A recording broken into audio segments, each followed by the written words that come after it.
আসসালামু আলাইকুম, রুকিয়াস ব্লগে সবাইকে স্বাগতম। তো এই যে আমার দুষ্টু সোনা, আমাদের এক রিলেটিভ মারা গেছিল, তো আমি সেখানে গেছিলাম 2-3 দিনের জন্য, ওদের নিয়ে যাইনি। তো আমার এই দুষ্টু সোনা নাকি খুবই জ্বালাতন করছে, মানে খায়নি, তারপরে হচ্ছে ঘুমায়নি নাকি ঠিক মতো, খুব কান্নাকাটি করছে, মানে ও আমারে খুঁজছে। আগের বারটাও আমি গ্রামে গেছিলাম, তখন আমার মেয়ের সাথে ঘুমাইছে, ওর সাথে ভালো করছে, ও জ্বালায়নি, কিন্তু এইবার নাকি খুব প্রচণ্ড জ্বালাইছে। আম্মু শুধু কাঁদতেছিল, তোমারে খুঁজতেছে। মুড়িও খায়নি, মুড়ি খায়ও খুব, মুড়ি পছন্দ করে, তাও খায়নি। অথচ আজকে সকালে আমি চা খাইছি, চা মুড়ি ওরে দিছি, মুড়ি কি সুন্দর খাইলো। আম্মু কালকেও মুড়ি দিছি, আম্মু ও খায়নি সকালে, জানো না।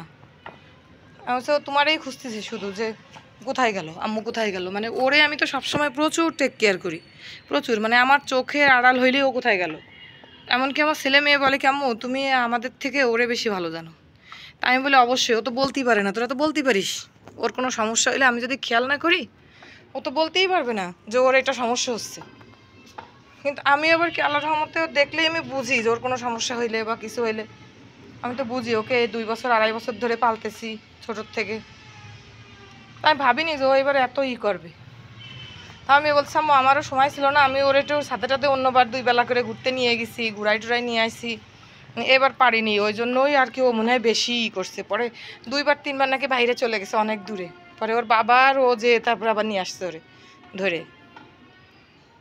তার মানে আমি তো বুঝি যে আমার বাচ্চার কি দরকার। এই যে এখন ছাদে আসছে না, কি সুন্দর, এখন ঘুরাই নিয়ে যাব বাসায়, যে একটু জ্বালাবে না, ও ফ্রিজের উপর বসে থাকবে, নাহলে সোফার উপরে যে ঘুমাবে, একটু কান্নাকাটি করবে না। খাবার খাওয়াইছি সকালে, আজকে মুড়ি খাইছে, তারপরে ভাত খাইছে, দুধ খাইছে অল্প একটু, বেশি খায় না, অল্প অল্প খায়। কিন্তু এই কয়েকদিনে অনেক শুকায় গেছে, ওই যে আমি ছিলাম না ওই জন্য। ওর প্রচুর মনে করেন যে টেক কেয়ার করতে হয়। ও কি খাবে, ওর গা মোছানো, গোসল করানো, ওর পটি পরিষ্কার করা। ও আবার ওই নোংরা এসে পটি করে না, যদি একবার পটি করে ওইটা পরিষ্কার না করা পর্যন্ত আর পটি করতে যায় না। তো সেটা আমি পরিষ্কার করছি, তারপরে হচ্ছে করছি, মানে সব কিছুই তো আমি প্রচুর টেক কেয়ার করি ওর জন্য। আসলে একটা বাচ্চা যেরকম পালে, আমি ঠিক ওরে কিন্তু সেইভাবে সেরকমভাবেই ওরে পালি আমি। মানে ওর কোনো কষ্ট আমার এখানে আসা অবধি আমার মনে হয় না কখনো কষ্ট পাইছে। আমি ছিলাম না যে চিকেন খাইনি, এখন আজকে যে চিকেন জাল দিয়ে দেবো, চিকেনটা খাইলে ওর শরীরটা আর একটু ভালো হয়ে যাবে। এই কয়েকদিন চিকেন টিকেন ওরা দেয়নি, ওরা বলতেছে আম্মু আমাদেরই ভালো লাগতেছে না, তুমি বাসায় নেই। তারপরে ও কান্না করতেছে, ওরে খাবার দিচ্ছি, খাচ্ছে না। মাত্র 2টা দিন ছিলাম আমি, তাই এই অবস্থা। আর আমারও টেনশন হচ্ছিল, আসলে আমি গেছি ওইখানে, আসলে কেউ আসতে দিচ্ছিল না, অনেকদিন পরে গেছি। সব বাড়ি মানে কি বলবো, মানে একবেলা করে হইলেও আমার সেখানে অ্যাটেন্ড করতে হয়েছে, যাইতে হয়েছে ওদের মন রক্ষার্থে, যেহেতু সবাই আসলে আমার অনেক বেশি ভালোবাসে।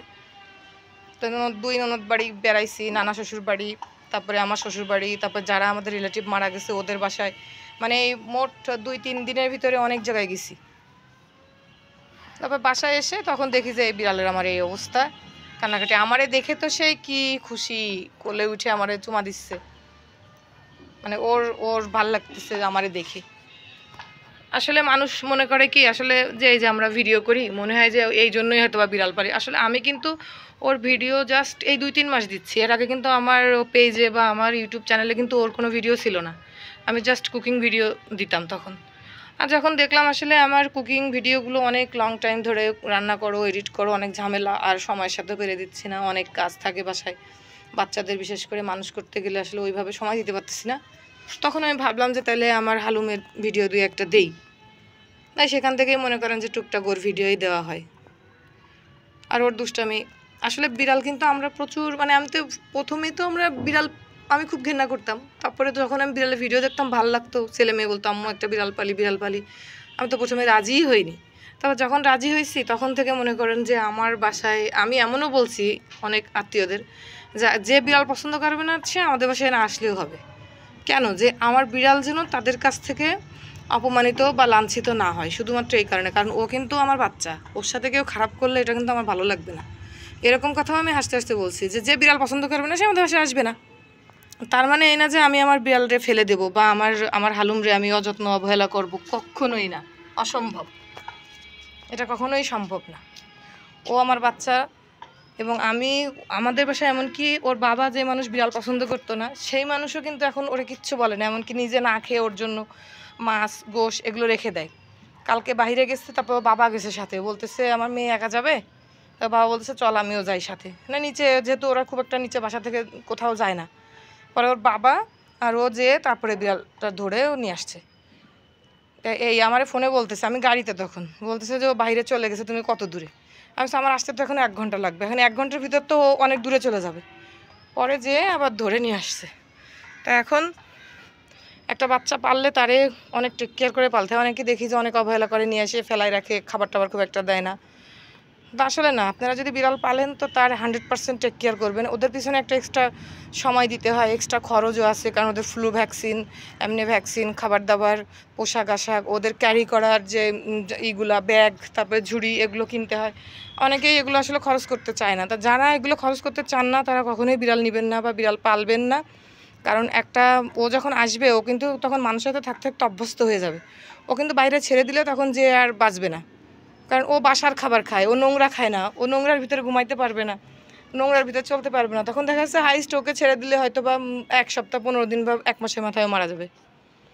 তাই সবাইকে বলবো, যদি বিড়াল পালেন সেভাবে পালবেন, আর যদি খরচ বা অন্য কিছু বহন করতে না পারেন তাহলে অবশ্যই বিড়াল পালবেন না। কারণ ওরা প্রাণী, ওদের কষ্ট হয়। বাইরে থাকলে ওরা তখন বাইরের পরিবেশের সাথে একটা অভ্যস্ত হয়ে যায়, তখন ওরা থাকতে পারে, তখন ময়লা খাবার খায়। তারপরেও বেশিরভাগ দেখা যায় যে বাইরের বিড়াল কিন্তু খুব বেশি দিন বাঁচে না। হাইস্ট একটা বিড়াল 1 বছর 2 বছর পরে কিন্তু মারা যায়। হয়তো আমরা দেখি না, কিন্তু ম্যাক্সিমাম জায়গায় আমি দেখছি এরকম, যে অনেক বিড়ালকে দেখতে আমাকে বাইরে ঘুরতেছে, পরে দেখি সেই বিড়ালগুলো আর আসে না। তার মানে হয়তো বা সেই বিড়ালগুলো মারা গেছে এই জন্য। তারপরে সবাই ভালো থাকবেন, সুস্থ থাকবেন, আল্লাহ হাফেজ।